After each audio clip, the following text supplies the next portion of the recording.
Croatia has received 84 arrest warrants from EU countries. Police Chief Vlado Dominic told a press conference that so far 22 people have been arrested. He added that the police would not arrest former Yugoslav agent Josip Perkovic, wanted by Germany, because a new law on judicial cooperation with EU states does not cover warrants for suspected crimes committed before 2002. Long queues of trucks are waiting at Croatia's border crossings with Bosnia and Herzegovina and Serbia, as new border procedures are implemented to control goods being transported into and out of the EU. At the Bijakovo crossing to Serbia, the computer system crashed, causing a 15-kilometer-long jam at customs.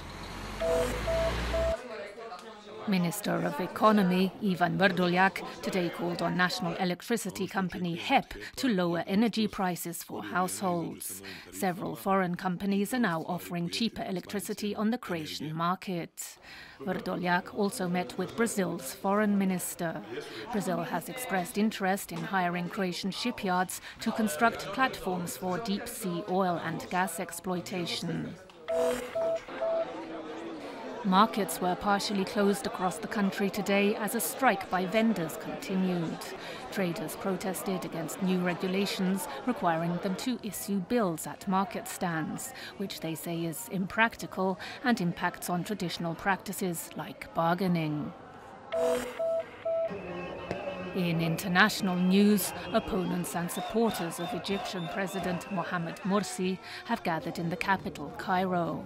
Morsi has rejected the army's 48-hour ultimatum to resolve the country's crisis, saying it would only sow confusion.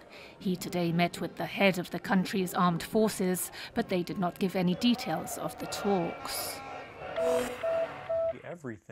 A growing number of countries have rejected the asylum requests of fugitive intelligence leaker Edward Snowden. 7 European states, including Spain, said asylum applicants had to be on their soil. A Kremlin spokesman said Snowden withdrew his application to Russia after President Vladimir Putin set conditions. In cultural news, the Zagreb Philharmonic performed in Vienna's town hall last night to mark Croatia's entry into the EU.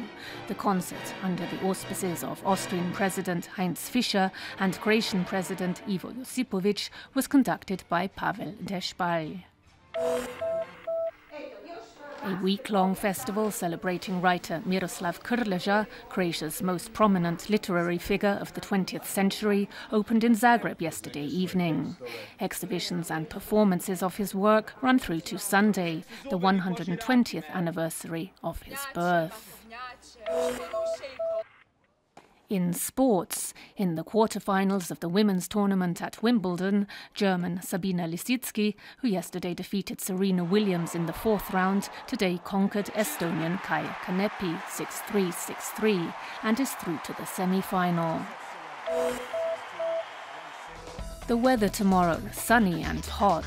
Clouds are expected to move in from the west in the evening, with a possibility of local rain and thunderstorms during the night, especially in Istria.